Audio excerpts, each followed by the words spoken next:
जमीन से निकला भूत। इस पोस्ट में हम पढ़ेंगे कि कैसे जमीन से निकला भूत और उसने एक लड़की को अपने वश में किया। ये कहानी है रीमा नाम की लड़की की।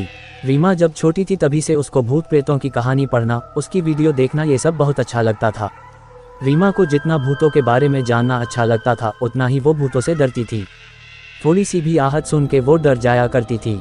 कहानी शुरू करने से पहले बता दें आप AK स्टेटस 5964 को सब्सक्राइब कर ले। तो चलिए कहानी शुरू करते हैं। ऐसे ही समय बीतता गया और देखते ही देखते रीमा शादी के लायक हो गई। रीमा के घर वालों ने उसके लिए एक अच्छा सा लड़का ढूंढा और उसकी शादी कर दी। रीमा शादी के बाद अपने ससुराल चली गई, वहाँ पे बहुत अच्छे से अपनी जिंदगी बिताने लगी। घर की स्थिति अच्छी नहीं थी। पैसों की कमी के कारण रीमा का पति उसे गांव में ही छोड़कर दूसरे शहर कमाने चला गया ताकि कुछ आमदनी हो सके और घर की स्थिति भी सही हो जाए। रीमा के पति का नाम संतोष था। संतोष वहां काम करने लगा और शहर से पैसे गांव भेजने लगा। जब स्थिति सामान्य हुई तो एक दिन रीमा ने संतोष को कहा कि मुझे भी शहर घूमना है, मुझे अपने पास ले चलो। संतोष ने अपने घर वालों से बात की, सबने हाँ बोल दिया कि ठीक है, बहू भी कुछ समय शहर घूम लेगी। फिर संतोष अपने ऑफिस से छुट्टी लेके गांव आ गया रीमा को अपने साथ ले जाने। शहर पहुंचने के बाद वो लोग एक किराए के मकान में रहने लगने। वहां पे और भी किराएदार रहते थे। वही रीमा की दोस्ती पड़ोस में रहने वाली सुमन नाम की लड़की से हुई। कुछ दिन अच्छे से बीते के बाद एक रात रीमा को किसी आदमी की दर्द भरी आवाज़ में चिल्लाने की आवाज़ सुनाई दी। ये सुन के रीमा डर के मारे उठ गई और अपना वहम समझ के फिर से सो गई। उसके बाद हर रात ऐसा सिलसिला चलता रहा। फिर एक रात रीमा ने संतोष को ये बात बताई। संतोष ने इसे रीमा का वहम बता के इस बात को टाल दिया।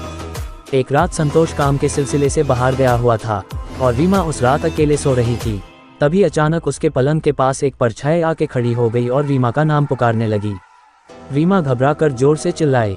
रीमा की चीख सुनकर पड़ोस में रहने वाली उसकी सहेली सुमन दौड़कर उसके घर गई, पर तब तक वो परछाई गायब हो चुकी थी। उसके दूसरी रात रीमा को सपने में वही परछाई दिखी। उस परछाई ने सपने में बताया कि उसकी अस्थियां इस कमरे के नीचे दफन है, उनको बाहर निकाल के उसे मुक्त करो। रीमा सपने से घबरा के उठ गई और ये बात अपने पति संतोष को बताई, पर संतोष ने इस बात को मानने से इनकार कर दिया और वापस सो गया।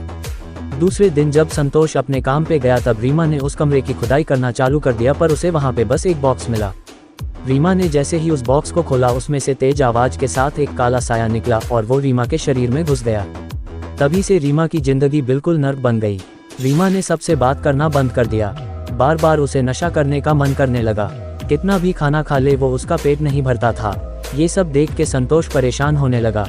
जब रीमा ने खुद को मारने की भी कोशिश की तब संतोष अपनी नौकरी छोड़ के उसे अपने गांव ले गया। वहां पे भी रीमा ने वही हरकतें चालू रखी। रीमा के सास ससुर को इस बात का अंदाजा हो गया था कि वो किसी भूत प्रेत के वश में है, इसलिए उन्होंने रीमा को दरगाह पे ले गए। वहां पे एक बाबा ने रीमा के अंदर से उस भूत को निकाला और उसके हाथ में धागा बांध दिया, जिसके बाद रीमा ठीक हुई और उसके बाद वो कभी शहर नहीं गई और संतोष भी अब अपने गाँव में ही काम करने लगा।